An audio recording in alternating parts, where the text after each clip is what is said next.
Saudara, kontestasi 2024 kian memanas. Kampanye para capres dan juga cawapres pun terus dilakukan demi raih suara sebanyak-banyaknya. Salah satunya melalui trik mengemas sendiri atau gimmick yang kerap dominan di sejumlah media sosial. Lalu apakah gimmick akan berpengaruh pada suara pemilih khususnya untuk anak muda dan lebih sukses ketimbang dengan adu gagasan? Kita bahas di pagi hari ini dalam Dialog Sapa Indonesia pagi hari ini bersama dengan sejumlah narasumber melalui Zoom. Sudah ada ini ada beberapa melalui Zoom, ada Komandan TKN Muda Fanta Prabowo Gibran, Mas Arief Roshid. Assalamualaikum Mas Arief. Oke, dan juga ada juru bicara TPN Ganjar Mahfud, Tama Langkun. Selamat pagi Mas Tama. Selamat pagi, Assalamualaikum warahmatullahi wabarakatuh. Ada juga juru bicara Timnas Anies Muhaimin, Mas Ahmad Fatul. Assalamualaikum Mas Ahmad Fatul. Waalaikumsalam warahmatullahi wabarakatuh. Terima kasih. Pagi. Oke, kita sudah menghubungi untuk Timnas dari tim pemenangan dari Prabowo Gibran, tapi kita masih belum mendapatkan perkembangan lagi konfirmasinya. Saya ke Mas Fatul dulu nih yang pasangan nomor urut 1. Nah, ini kan kalau kita lihat nih ya kan Gen Z milenial ini, pemilih muda ini tidak main-main angkanya ya, 60% lebih bahkan ya. Dan mereka cenderung bisa dikatakan ada yang menyukai gimmick, ada yang juga lebih adu gagasan untuk kaum-kaum kritisnya. Nah, kalau untuk strategi pasangan nomor urut 1 ini seperti apa untuk menggarap dalam tanda kutip ya pemilih muda? Ya, terima kasih Mbak.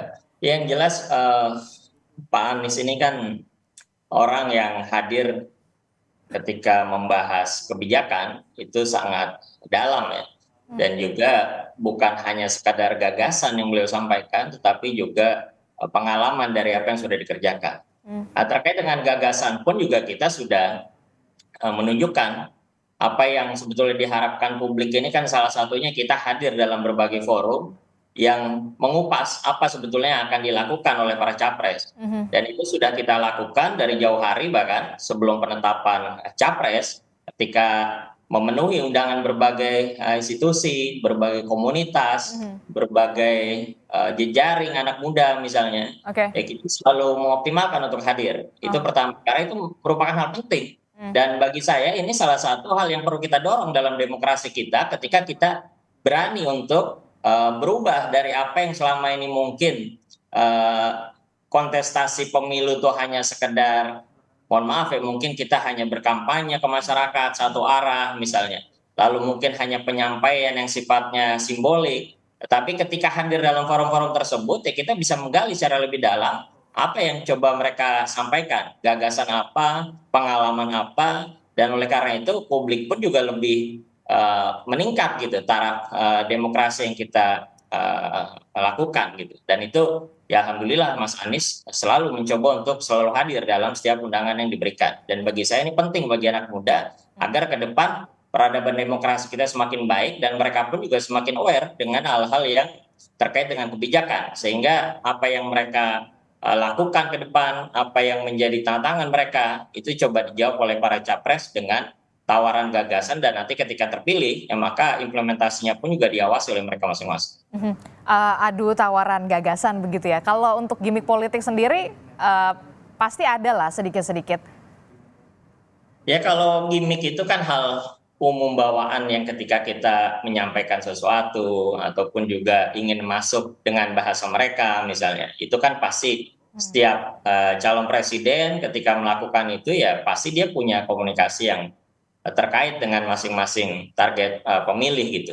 Dan untuk itu makanya dalam forum gagasan pun misalnya, dalam beberapa hal yang terkait dengan gagasan pun juga Mas Anies hadir dalam forum-forum yang berbicara dengan bahasa mereka. Ketika mereka ada acara Desak Anies misalnya, ataupun juga di daerah-daerah ketemu dengan milenial. Dan tidak semua hal yang terkait gimmick itu juga hanya sekedar gimmick-gimmick yang mungkin tidak masuk terhadap substansi, tapi justru mereka masuk gitu. Ya, kalau konteks itu sebetulnya hal yang umum lah ketika dilakukan, tetapi fokus kita ya tentu dengan apa yang ditawarkan, dengan hal-hal yang menjadi tantangan mereka, karena luar biasa nih Kita selama ini sebelumnya menggembar-gemburkan soal bonus demografi dan Oke. sebagainya, tapi mungkin apa yang dilakukan ternyata khawatirnya bonus demografi kita bukan jadi peluang, tetapi juga jadi beban Beban. gitu. Sehingga kita merasakan betul gagasan-gagasan itu penting soal kesetaraan, bagaimana mereka juga punya tantangan tentang biaya kuliah mahal, Oke. biaya hidupnya sulit, susah cari kerja, apalagi mungkin terkait dengan hunian misalnya. Nah, ini hal-hal yang harus dijawab karena milenial Gen Z ke depan yaitu tantangan-tantangan mereka di tengah perkembangan yang mungkin banyak terbatas. Kalau Mas Tama sepakat sepandangan Ya, dengan Mas Fatul? ya, tentu ada beberapa hal yang kita harus sepakati ya terkait dengan gimmick Mbak Adisti. Jadi memang gimmick itu penting, tapi tugasnya adalah untuk mempermudah penyampaian hal-hal yang sifatnya substansi kepada pemilih muda, kepada milenial, zilenial begitu. Tapi tidak kemudian gimmick itu menjadi esensi dalam sebuah kampanye. Karena ini agak berbahaya kalau kemudian gimmick yang utama, substansi yang berikutnya tentu itu akan meruntuhkan tadi soal apa yang kita tawarkan, kemudian apa yang kemudian mereka akan dapatkan ketika paslon menjadi presiden dan wakil presiden. Nah, terkait dengan hal tersebut, tentu saja hal yang paling penting adalah selain bicara soal gimmick yang kemudian dia bukan substansi, adalah soal mempertemukan paslon dengan kelompok muda sebanyak-banyaknya.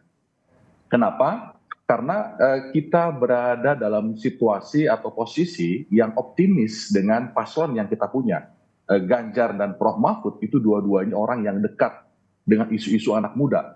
Mas Ganjar yang kemudian juga dekat dengan isu olahraga, ekonomi kreatif, dan lain sebagainya. Begitu juga dengan Prof Mahfud yang kemudian memang label profesor, dia merupakan akademisi yang dekat dengan masyarakat kampus. Jadi salah satu cara terbaik untuk mendekatkan paslon kepada pemilih pemuda yang mempertemukan mereka dengan pertemuan sebanyak-banyaknya. Tidak kabur dari perdebatan, tidak menghindar dari pertanyaan-pertanyaan. Itu yang menurut saya penting. Nah, setelah itu Mbak Adisti, tentu saja kita akan bicara soal visi atau misi. Apa yang kemudian kita tawarkan. Ya misalnya kita bisa bicara soal sektor pendidikan. Kita berharap setiap keluarga yang tidak mampu itu ada satu sarjana di sana. Itu paling tidak untuk bicara anak muda bisa mengakses sebuah pendidikan. Makanya kemudian kita ada canangkan program soal beasiswa yang masif dan terarah. Selain itu tentu saja kalau bicara anak muda, dia juga butuh kemudian penghidupan, lapangan pekerjaan, situasi digital yang kemudian mensupport mereka. Nah, dalam kegiatan-kegiatan tersebut itu semua sudah kita tuliskan dalam visi misi yang kemudian kita submit KPU berikut juga dengan penjelasan yang cukup banyak. Nah, terkait dengan usaha, kita juga mendorong yang namanya program anak muda berusaha. Dari mana modelnya? Ya tentu saja dari mulai afirmasi kebijakannya, kemudian kita bantu modalnya, kemudian pinjaman yang kita permudah, dan lain sebagainya. Termasuk soal ekosistem digital yang kita perbaiki. Nah, setelah itu soal pasarnya pun juga kita siapkan, kita rancang. Karena percuma kalau ada modal tapi nggak ada pasar. Itu kita bicara soal bisnis yang kemudian usaha, kemudian juga lapangan pekerjaan, itu semua kita tawarkan sebagai sebuah solusi untuk meningkatkan Indonesia menjadi Indonesia unggul. Dan yang lainnya misalnya juga kita berikan soal misalnya rumah kita. Nah, ini adalah program 10 juta hunian sampai dengan dengan periode 2024 maksud saya sampai dengan 2029.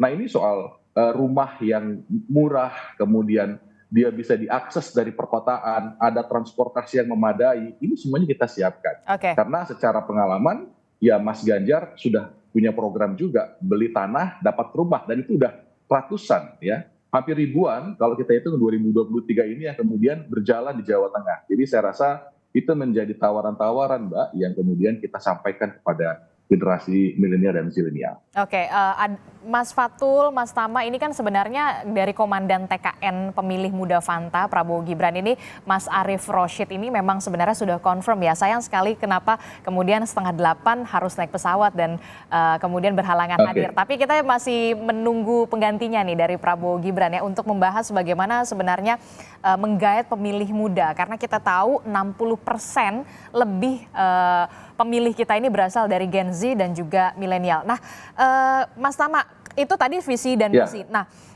beberapa, kalau tidak salah ya, koreksi saya, kalau di Merauke waktu itu Mas Ganjar itu, Pak Ganjar itu sempat membawa dalam tanda kutip ada Thoriq Halilintar, kemudian ada Aliyah Mas Said. Ini akan menjadi salah satu trik untuk menggayat pemilih muda di daerah. Masih efektifkah cara-cara seperti itu? Ya, saya rasa begini Mbak, ya, kita tentu saja butuh tim dan makanya kemudian juga di tim TPN juga ada yang memang fokus untuk menyasar para pemilih muda. Yang pada intinya adalah visi misi ini sangat bagus. Calon kita menurut pandangan saya adalah calon yang paripurna. Dari kedua calon ini saling melengkapi kelebihan, kekurangannya, pengalamannya, dan lain sebagainya. Tapi kemudian itu tidak akan mungkin bisa dipahami oleh generasi zilenial kalau kemudian kita tidak berbicara dengan bahasa mereka. Kita tidak berbicara dengan orang-orang yang memang dekat dengan isu mereka, keseharian mereka. Maka dari itu yang disampaikan tadi, kita bicara influencer, kita bicara soal gimmick, kita bicara soal yang lain-lainnya, itu adalah jembatan untuk menyampaikan visi misi kepada masyarakat muda, pemilih pemula, masyarakat zilenial. Karena kemudian tadi kita dalam posisi yang optimis, Mbak, sangat-sangat optimis dengan paslon kita secara kapasitas, rekam jejak, bahkan rekam medis, begitu ya. Itu kita sangat optimis. Tapi kemudian itu tidak akan sampai pesannya, visi misi yang bagus tadi, orang-orang yang punya kapasitas tadi tidak akan sampai kalau tidak ada yang menyampaikan dengan bahasa mereka. Jadi poin tentu saja Mbak, dalam konteks pemilu hari ini, dalam konteks pesta demokrasi hari ini, kita juga harus menghadirkan orang-orang yang bisa bicara dengan bahasa mereka. Karena kita juga berharap mereka jadi pemain, anak muda ini tidak kemudian hanya menjadi penonton atau mungkin hanya dalam bicara soal berbicara saja, mengomentari saja, komen-komen aja, tapi tidak kemudian menjadi aktor penting dalam membangun negara ini ke depan, Mbak Adisti. Oke, jadi dirasa lebih efektif pesannya tersampaikan ini melalui influencer, selebgram begitu ya. Nah, kalau dari Mas Fatul sendiri seperti apa kalau Timnas Amin? Merasa apakah cukup efektif menggunakan influencer, selebgram, YouTuber? Ya mungkin itu kita anggap sebagai pendekatan di masa sekarang yang bisa dilakukan ya. Tapi memang fokus kami ini fokus ke capres dan cawapresnya gitu. Jadi kenapa kita melakukan itu ya karena ini bagian juga dari edukasi politik untuk masyarakat ketika gagasan itu disampaikan dan bahkan mungkin menjadi daya tarik tersendiri ketika Mas Anies datang ke berbagai daerah ya mereka ingin mendengar sekaligus menyampaikan apa yang menjadi aspirasi mereka. Ini menurut kami hal yang penting dan menarik gitu karena memang hal itu menjadi kebutuhan anak-anak muda nih bukan sekedar mungkin lebih suka dengan hal-hal yang terkait dengan hiburan dan segala macam, tetapi ya permasalahan mereka hadapi tentu sangat nyata gitu. Walaupun mungkin kita juga punya beberapa tokoh yang kita ajak ya, misalnya ketika kita berdiskusi, Mas Anies menyampaikan gagasan dengan anak-anak muda, kita hadirkan juga misalnya salah satu timnas kita, salah satu pendiri Tokopedia misalnya, sehingga bisa berbagi hal yang terkait dengan apa yang mereka mungkin biasa lakukan juga dalam dunia startup dan juga bisnis digital dan sebagainya, ya tentu itu hal-hal yang kita lakukan. Tetapi setidaknya kita, Mas Anies nih selalu menyampaikan hal-hal yang terkait dengan isu yang dirasakan secara langsung gitu. Ya, baik dengan pertama misalnya aspek ketidakadilan misalnya, ketimpangan dan sebagainya terkait dengan konteks masalah anak muda sekarang yang tadi saya sampaikan, baik itu aspek biaya kuliah, pekerjaan, biaya hidup. Lalu yang kedua misalnya konteks kesehatan mental misalnya, yang ini juga dihadapi nih tantangan oleh anak-anak muda sekarang. Kita miris sekali melihat berita-berita misalnya liputan media yang menyatakan tentang hal tersebut. Dan ini tentu hal yang perlu kita atasi gitu. Bagaimana masalah kesehatan mental mereka ini jadi tantangan anak muda sekarang gitu. Sehingga ini penting untuk kita lihat. Lalu juga misalnya aspek ketiga yang selama menjadi concern anak muda yang mungkin seringkali luput gitu, yakni tentang konteks pemberantasan korupsi dan juga kebebasan berpendapat. Yang ini juga menjadi hal yang penting menurut kami untuk dilakukan karena concern mereka ini luar biasa. Apa yang akan mereka hadapi ke depan itu adalah hasil ketika proses-proses bernegara kita, berpemerintahan kita ini punya masalah tentang aspek korupsi, kebebasan berpendapat, sehingga mereka diharapkan ya ke depan kita pulihkan keadilan dan juga memulihkan demokrasi kita dengan berbagai hal yang tentu kami tawarkan dalam program gitu. Dalam berbagai hal, program-program yang kita sampaikan tentang program beasiswa, mudah dapat kerja, misalnya biaya hidup terjangkau, punya ruang aktivitas berkreasi, dan bukan sekedar gagasan, tetapi Mas Anies sudah memiliki rekam jejak tentang menghadirkan hal tersebut, misalnya bagaimana biaya transportasi ditekan sehingga bisa murah kemana saja dengan Jaklingko, misalnya ruang-ruang terbuka, ruang-ruang ketiga di Jakarta ini dihadirkan, misalnya ada taman literasi, ada perpustakaan di tim dan sebagainya, atau juga bagaimana menghadirkan kartu mahasiswa Jakarta untuk memberikan beasiswa bagi keluarga-keluarga miskin sebesar 9 juta rupiah misalnya per semester. Nah, itu hal-hal yang dilakukan. Begitu juga dengan mental health, bagaimana kesehatan mental itu kita jaga. Di Jakarta juga ada rekam jejak, psikolog klinis dan sebagainya. Pemberantasan korupsi yang sering disampaikan, misalnya kita justru mengkritik pemerintah sering bilang dengan kata Wakanda, Konoha. Ini kan salah satu rujukan bahwa kita sedang berproses nih untuk kembalikan demokrasi kita lebih baik, dan itu tantangan yang akan dihadapi oleh anak muda ke depan. Mas Fatul, Mas Tama, ini kita telah bergabung nih, sudah ada Wakil Komandan Fanta TKN Prabowo Gibran yang akan berdiskusi juga bersama kita. Jadi lengkap ya semuanya ya, tiga-tiganya. Sudah ada Mas Kawendra Lukistian. Selamat pagi, Assalamualaikum Mas Kawendra. Assalamualaikum, selamat pagi Mbak, Mas Tama, Mbak Fatul Bari, sahabat saya semuanya. Maaf, ini juga mendadak baru masuk, baru join. Mas Kawendra, ini kita membahas bagaimana kemudian masing-masing pasangan calon presiden dan juga calon wakil presiden ini berusaha, berupaya untuk menggait Gen Z dan juga milenial. Ada berbagai macam strategi, salah satunya yang dipakai oleh kemudian pasangan Ganjar Mahfud adalah tidak hanya soal adu gagasan, nggak apa-apa gimmick politik sedikit saja, tapi kalau kemudian pasangan Anies Muhaimin ini lebih mementingkan adu gagasan, tarung gagasan. Nah, kalau untuk Prabowo Gibran sendiri strateginya seperti apa? Kan kita tahu Mas Gibran ini memang dari kalangan muda, anak muda. Ya, pagi semuanya. Yang jelas seperti ini, Mbak. Di kami di Prabowo Gibran, komitmen utamanya adalah politik ini adalah riang gembira. Karena suka tidak suka kita sama-sama tahu bahwa Mas Anies, Mas Ganjar, Pak Prabowo ini saling bersahabat, dan di 2024 ini bagi kami adalah pertandingannya adalah pertandingan persahabatan. Jadi kedepankan keceriaan, kesejukan, tentu tidak mengesampingkan bicara gagasan. Kita sama-sama tahu Bang Fatul pernah menjadi bagian dari koalisi kita di 2019 lalu, bagaimana Pak Prabowo mengemukakan berbagai gagasannya. Insya Allah bukan hal yang sulit untuk dicari ketika mencari gagasan Pak Prabowo seperti apa. Dari dulu hingga hari ini selalu konsisten bicara masalah stunting, bicara masalah gizi anak-anak Indonesia. Tapi sekarang ini luar biasa, kita alhamdulillah merasa mendapatkan respon dan dukungan yang luar biasa dari anak-anak muda, milenial dan Gen Z itu di berbagai platform media sosial, hingga akhirnya mungkin teman-teman bisa melihat sendiri bahwa ada berbagai keceriaan tambahan di dalam kontestasi politik ini dengan berbagai istilah yang muncul ke kami, gemoy dan lain-lain. Itu yang disematkan oleh para netizen dan teman-teman Gen Z dan milenial, tentunya bukan kami yang create gitu kan. Nah, ya, jadi kita bukan hanya berbicara bahwa bicara gagasan, tapi gagasan ini tersampaikan harus dengan kegembiraan. Itu poinnya sebetulnya, Mbak. Kalau dari kami. Itu dulu mungkin. Kalau untuk Prabowo Gibran sendiri, mana yang lebih efektif? Tarung gagasan kah atau kemudian disertai dengan gimmick-gimmick politik untuk menggait pemilih muda, Gen Z dan juga milenial? Menurut kami sama-sama saling menguatkan keduanya.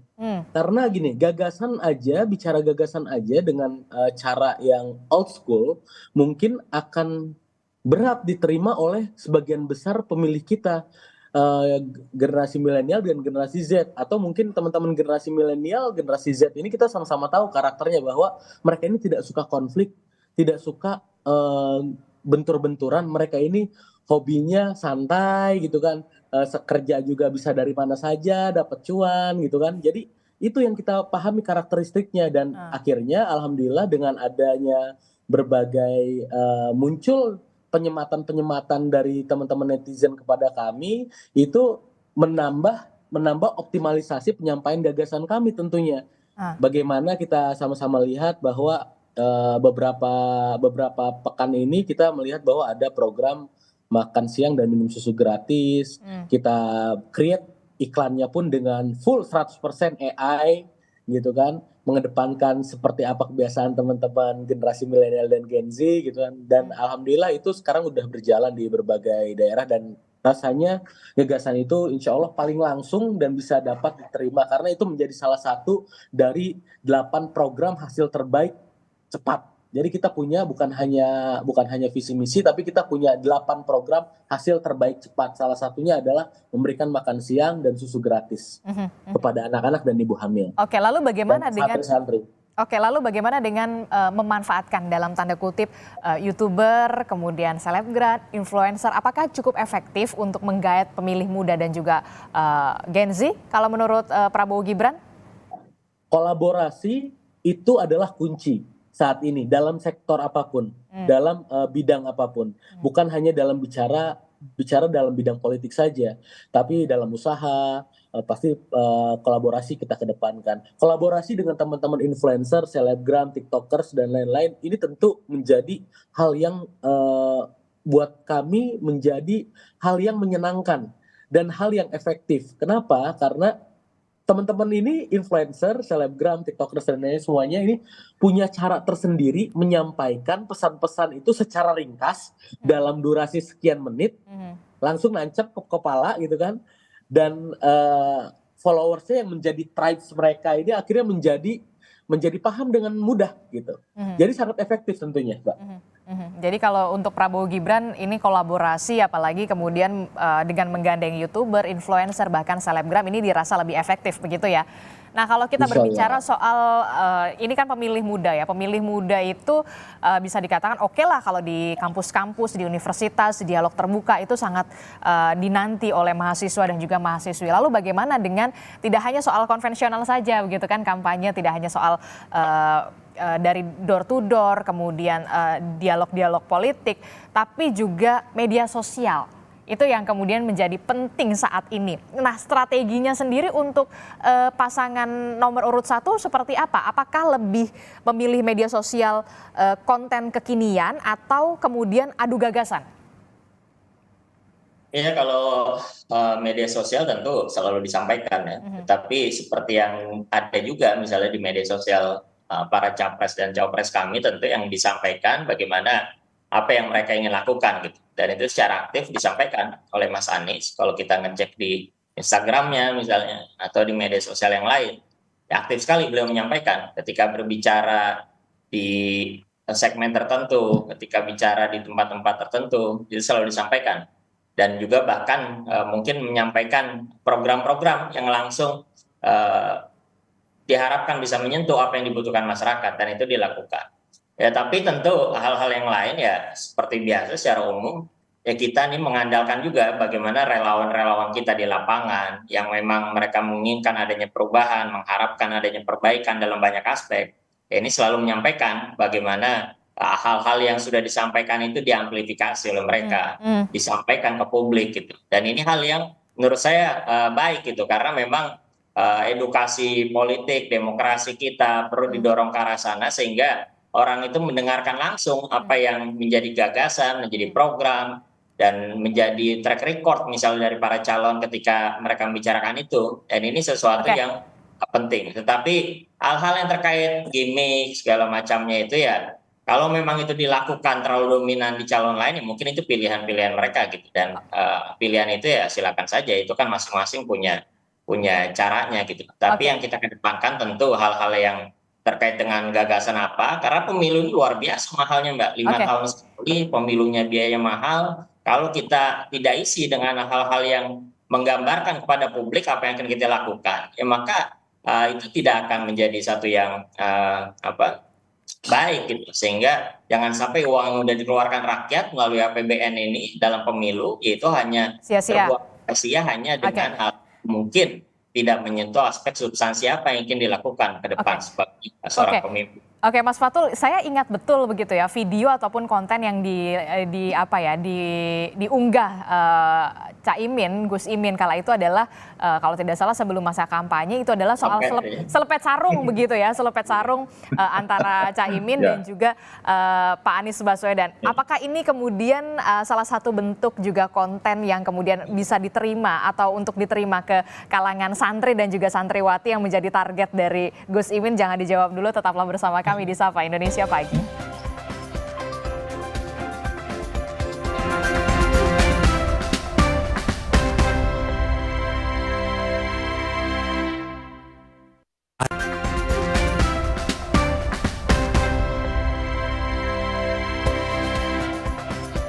Terima kasih Anda masih bersama kami di Sapa Indonesia Pagi. Saudara, kita masih membahas soal bagaimana strategi yang dipakai oleh masing-masing paslon ini untuk menggayat suara pemilih muda, Gen Z, milenial seperti apa. Kita masih membahasnya bersama dengan Mas Fatul, kemudian juga ada Mas Tama, kemudian ada juga dari tim Prabowo Gibran ini ada Mas Kawendra. Nah, saya melanjutkan tadi ke Mas Fatul. Mas Fatul, ini kan yang paling diingat kemarin adalah video selepet sarung. Apakah kemudian video ini, konten ini memang targetnya untuk menyasar santri dan juga santriwati di sana? Ya, kalau itu mungkin kalau saya rasa sih ya kebiasaannya Gus Muhaimin ya, memang beliau nih orang yang gampang bercanda gitu. Dan kebetulan bercandanya kemarin pakai sarung gitu. Dan saya rasa sarung seperti itu pun juga kalau kita di masa kecil yang sama, ataupun masa kecil masing-masing kita pernah juga melakukan itu gitu. Cuman uniknya ya karena beliau nih cawapres dan capres mungkin, apalagi sampai ada di selepet begitu ya, akhirnya menjadi jadi unik karena memang ya gaya humanis seorang capres cawapres. Ya sama sebetulnya apa yang dilakukan Pak Prabowo, Mas Ganjar. Ini kan pasti semua capres cawapres ini bukan orang yang serius terus kan, tapi ada hal yang menjadi bagian dari kehidupan humanis mereka gitu. Oke, terkesan santai begitu dan juga natural. Kalau dari Mas Tama sendiri dari pasangan Ganjar Mahfud ini kan kalau kita lihat kalau Pak Ganjar ini lebih sering lari begitu ya. Apakah kemudian ini juga menjadi salah satu cara efektif untuk menggayat pemilih muda? Iya Mbak, tentu saja itu menjadi cara yang kita pilih juga. Jadi memang kalau bicara soal platform, kebiasaan, dan lain sebagainya, itu semua kita maksimalkan untuk mendapatkan pemilih. Jadi memang semua kanal-kanal, semua metode-metode yang kita anggap baik, dan kemudian itu bisa mendapatkan suara, kita akan maksimalkan. Karena kita juga percaya bahwa kemudian yang saya sampaikan tadi, kalau sampai kemudian Mas Ganjar, kemudian Prof Mahfud itu kemudian kalah, dalam kontestasi ini tentu yang salah adalah kita. Yang salah adalah teman-teman TPN dan teman-teman tim kampanye karena tidak bisa mengkampanyekan calon sebagus ini. Itu menurut saya menjadi poin pentingnya. Nah, kemudian tadi Mbak, kita juga tetap harus menghadirkan fakta yang sebenarnya. Dalam konteks demokrasi misalnya, kita lihat ada anak muda seperti Melki, ketua BEM yang kemudian dia kritis dan kemudian hari ini dia mendapatkan teror. Nah, ini yang kemudian juga tetap harus kita sampaikan kepada masyarakat. Bahwa kemudian kita harus riang gembira, iya. Tapi kemudian tetap anak muda itu tidak bisa kemudian dibius dengan hal-hal yang sifatnya gimmick. Tetapi tetap dia harus mengetahui apa yang terjadi sebenarnya, sehingga kemudian dia bisa betul-betul menelaah. Dan kita percaya ada banyak sekali anak-anak muda yang kemudian dia bisa kritis, bisa membaca dengan jernih soal apa visi misi yang kemudian ditawarkan, apa visi misi yang kemudian akan dia dapatkan ketika orang yang dia pilih menang. Nah, tentu saja Mbak Disti, ini yang menjadi hal-hal, cara-cara, secara substansi kita sampaikan. Poinnya adalah Mas Ganjar lari, tetap itu adalah bagian dari caranya, tapi esensinya soal substansi yang disampaikan tidak menghilangkan substansinya begitu ya. Kalaupun ada kemudian influencer, YouTuber yang dipakai untuk ikutan mengkampanyekan, tetap dia tidak menghilangkan kehadiran Mas Ganjar secara fisik dan kehadiran secara gagasan. Itu yang tidak boleh hilang dalam pemilu ini. Oke. Mas Kawendra sepakat dengan Mas Fatul dan juga Mas Tama soal ini. Kalau misalkan kita lihat di media sosial dan juga di baliho begitu ya, ada juga kan gambarnya Pak Prabowo, Mas Gibran ini dengan AI yang gemes, gemoy gitu ya. Apakah ini juga menjadi salah satu trik atau strategi yang dipakai oleh Prabowo Gibran? Begini, pertama, saya tadi kan Mas Fatul mengatakan bahwa pemilu ini mahal sekali gitu. Ya. Triliunan uang negara habis. Nah, jadi betul saya sepakat banget ketika kita berbicara bahwa pemilu ini mahal sekali, sayang kalau uang negara habis hanya untuk kita saling menghujat, adu gibah gitu kan. Nah, makanya gagasan itu penting gitu kan. Dan bagi kami atau apa keceriaan yang tersampaikan bukan berarti menghilangkan esensi dari gagasan yang kita hadirkan. Kita sama-sama paham bahwa kita ini sedang mengalami disrupsi, ada 3 disrupsi geopolitik setidaknya. Katakan bicara misalnya katakan perang Rusia Ukraina, lalu Palestina, kemudian Laut Cina Selatan, itu menjadi hal-hal ketegangan yang memang secara dunia sedang disoroti saat ini.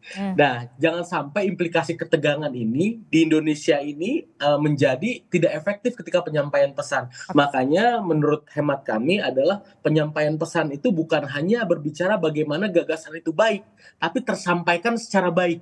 Nah, tadi kita punya takaran masing-masing bagaimana gagasan ini tersampaikan dengan baik. Bang Tama tadi menyampaikan bahwa jangan sampai menghilangkan esensi bahwa kejadiannya seperti ini. Masyarakat pun harus tahu, sepakat. Kita sudah ada ranahnya sendiri yang menangani hal itu.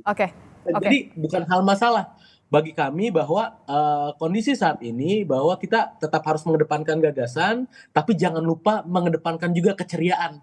Bangsa Indonesia ini senang banget kalau diberikan keceriaan, tapi tidak meluputkan dari unsur gagasan-gagasan itu sendiri, seperti itu. Oke, jadi tetap riang gembira tapi juga tidak melupakan substansi. Pekan lalu Kompas TV itu juga mengundang salah satunya adalah Ketua BEM UGM Universitas Gadjah Mada. Saat itu Ketua BEM UGM mengatakan kami tidak terlalu butuh untuk gimmick begitu ya. Kami butuh langsung saja capres dan juga cawapres. Ada masalah, solusinya seperti apa? Salah satunya adalah soal penegakan hukum di Indonesia.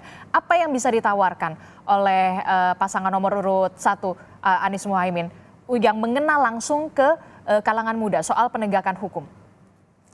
Ya, tadi saya merespon sedikit saja tadi ya bahwa setiap paslon pasti nih kalau aspek keceriaan kegembiraannya juga pasti ada gitu.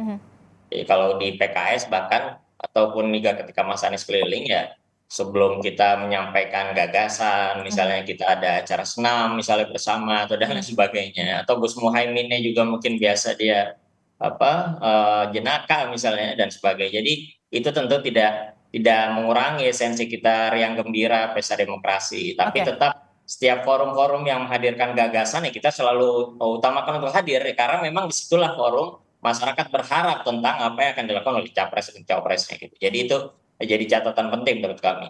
Kalau tentang aspek pemberantasan korupsi ataupun juga demokrasi dan sebagainya, beberapa hal yang menjadi gagasan yang disampaikan Mas Anies misalnya ya, bagaimana menghadirkan keadilan, memulihkan demokrasi, tentang pemberantasan korupsi misalnya kita mendorong bagaimana pengesahan rancangan undang-undang perampasan aset misalnya untuk memiskinkan koruptor, mengembalikan marwah KPK, bahkan ketika dalam satu forum ditanyakan oleh anak muda, apa 100 hari program kerja, ya salah satu yang disampaikan Mas Anies bagaimana KPK ini bisa dipulihkan independensinya dan juga marwahnya gitu, sehingga penegakan anti korupsi itu bisa dilakukan secara baik.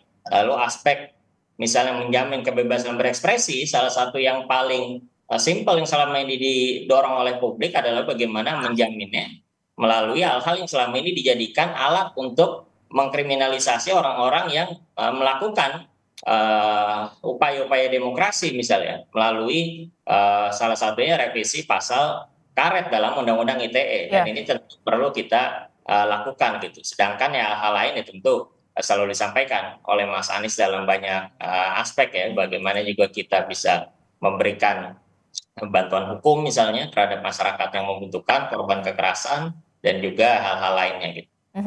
Kalau untuk pasangan Ganjar Mahfud, Mas Tama, soal penegakan hukum dan juga kebebasan berpendapat, demokrasi, apa yang ditawarkan? Ya tentu saja Mbak, kalau dari pasangan Ganjar Mahfud, kita Mbak meletakkan pemberantasan korupsi sebagai fondasi semua visi misi. Jadi kalau kemudian kita bicara anak muda, kita buat katakanlah regulasi soal misalnya pinjaman kredit Misalnya untuk anak muda yang mau berusaha. Kalau kemudian masih korup penyelenggaraannya, tentu itu tidak akan pernah sampai kepada masyarakat. Kepada anak muda tidak akan pernah menikmati. Maka dari itu, itulah yang kita perbaiki terlebih dahulu. Jadi bagaimana kemudian produk-produk kebijakan kita akan perbaiki untuk kemudian berpihak dan mengafirmasi anak muda. Contoh misalnya kita bicara soal e-commerce, bicara soal bisnis digital. Ada berapa banyak regulasi yang melindungi anak muda? Jawabannya adalah belum ada. Nah ini yang kemudian kita buat. Jadi soal kemudian isu anak muda tentu saja tidak akan lepas juga dengan isu penegakan hukum. Nah kalau kemudian tadi Mbak Adisti bilang Kompas mengundang anak teman BEM dari UGM, ya saya rasa itu adalah contoh anak muda yang kita butuhkan. Kenapa? Ya karena kalau kita bicara Bung Karno, berikan 10 anak muda kita akan guncang dunia dan segala macam. Orang seperti apa anak mudanya? Tentu seperti teman-teman BEM tadi, teman-teman dari UGM, teman-teman BEM UI seperti Melki dan lain sebagainya. Maka dari itu, apa yang kemudian kita lakukan? Ya tadi, selain regulasi kita perbaiki, tentu kita akan pilih orang-orang yang kemudian dia punya integritas bagus untuk menjadi penegak hukum, Mbak. Jangan sampai kita punya ketua KPK jadi tersangka yang tentu saja ini akan meruntuhkan semangat perjuangan kita. Nah, maka dari itu anak muda saya rasa akan kritis dan tahu persis siapa yang harus dia. Anak muda harus kritis dan narasi kritis itulah yang kemudian harus hidup begitu ya. Nah untuk pasangan Prabowo Gibran, apa yang ingin ditawarkan Prabowo Gibran dalam soal penegakan hukum, kebebasan demokrasi dan juga kebebasan berpendapat? Seperti ini, di kami ada Astacita. Jadi 8 program divisi misi kami ada Astacita, salah satunya adalah bagaimana memperkuat reformasi politik, hukum, birokrasi, serta memperkuat pencegahan, pemberantasan korupsi dan narkoba. Dan untuk hal penegakan hukum serta pemberantasan korupsi rasanya alhamdulillah Pak Prabowo selama ini memberikan contoh yang luar biasa. Saya tidak ingin berkaca jauh-jauh melihat di salah satu partai koalisi yang mana partai yang dipimpin oleh Pak Prabowo saja hari ini mungkin bisa dicek sama-sama bahwa kita tidak memiliki salah satu pun caleg napi korupsi. Satu pun tidak ada. Memang ketika DCS ada muncul 2 nama begitu dikritisi. Iya, sempat ada waktu itu kan. Karena beliau adalah pemimpin partai bisa menentukan semuanya secara langsung dicoret. Ya, kan sempat diwawancara sama Mbak Najwa tuh. Ya kan? Dan itu dipastikan sudah tidak ada ya. Nah, kita coret gitu kan. Nah, jadi udah selesai itu hal itu. Jadi sudah menunjukkan bahwa bukan hal yang main-main gitu ketika penegakan hukum, penegakan anti korupsi. Nah bahkan kalau berbicara bagaimana ruang-ruang untuk anak muda, kita sama-sama tahu insya Allah pasangan Prabowo Gibran ini yang paling merepresentasikan semangatnya generasi muda. Kenapa? Bukan hanya bicara karena ada Mas Gibran di sana, tapi bagaimana Pak Prabowo menjadi seorang ayah bagi anak-anak muda Indonesia, mempersiapkan langkah anak-anak muda secara keseluruhan masa depannya menuju Indonesia maju, Indonesia emas ini dengan penegakan hukum yang baik tentunya. Kita sama-sama bicara anti korupsi, sama-sama bagaimana mengentaskan berbagai permasalahan yang ada. Ini bukan hal yang perlu diragukan. Gitu. Mas Fatul, dari 60% pemilih muda, Gen Z dan juga milenial ada 60% lebih begitu. Targetnya Prabowo Gibran bisa menghandle berapa? Bisa mencapai berapa? Ini Mas Fatul, Mas Kawin nih? Mas Fatul. Oh, Mas Fatul. Silahkan Mas Fatul. Ya kalau itu tentu ada perhitungan-perhitungan dilakukan ya. Yang jelas ya kita ingin menang untuk capres dan cawapres kami, Mas Anies dan Muhaimin. Dan dari juga 60%? memenangkan masyarakat gitu, termasuk memenangkan anak muda dalam gagasan-gagasan yang mereka sampaikan. Jangan sampai seringkali kita melihat mereka ini bagian dari bonus demografi, menjadi pemilih mayoritas, tapi apa yang kita lakukan, apa yang kita gagas, forum yang mereka undang, ataupun juga yang mereka harapkan, apa yang untuk kita katakan itu tidak terakomodasi, sehingga itu yang targetnya berapa persen dari 60% pemilih muda Gen Z dan juga milenial? Dari 60 targetnya pasangan Amin ini bisa berapa meraup? Ya intinya targetnya menang Mbak, udah itu aja. Oke, kalau dari pasangan Prabowo Gibran, Mas Kawendra, dari 60% targetnya berapa untuk meraup suara pemilih muda? Insya Allah sebanyak-banyaknya, ya seoptimal mungkin, yang bisa kita lakukan. Mudah-mudahan, kayaknya sih kalau misalnya ngelihat di berbagai survei teman-teman, cukup optimis, mudah-mudahan bisa 1 putaran, Mbak. 1 putaran, oke. Sapu tangan. kita punya istilah sapu tangan satu putaran bukan angan-angan. Oke, kalau pasangan dari Mas Ganjar Mahfud, Mas Tama, targetnya dari 60%. Ya, tentu sebanyak-banyaknya, Mbak. Kita percaya sama surveinya teman-teman Kompas. Di survei Kompas yang paling terakhir, angka milenial itu Mas Ganjar sangat bagus. Begitu juga dengan di angka di zilenial. Jadi kalau kita bicara soal angka, tentu saja sama seperti yang lain sebanyak-banyaknya. Dan tentu saja dengan modal yang kita punya, kita juga bisa percaya, bisa melewati pemilu dengan baik, dengan cepat, dan mendapatkan suara anak muda sebanyak-banyaknya. Karena hari ini yang jelas-jelas berpihak sama teman-teman yang lagi dikriminalisasi, teman-teman anak muda yang sedang dalam ancaman adalah pasangan dari Ganjar dan Mahfud. Oke, nampaknya tiga-tiga paslon ini tak mau jumawa dulu, tak mau sombong dulu ya, sebanyak-banyaknya sampai optimal begitu ya meraih suara Gen Z dan juga milenial. Gimik juga nggak apa-apa, asal nggak terlalu sering, kemudian tetap harus substansi, adu gagasan, tarung gagasan supaya narasi-narasi kritis dari kelompok-kelompok mahasiswa ini bisa tersampaikan dengan baik. Terima kasih Mas Tama, Mas Fatul, kemudian juga ada Mas Kawendra telah bergabung bersama kami untuk perspektifnya ya. Sehat-sehat selalu. Assalamualaikum, selamat pagi. Waalaikumsalam.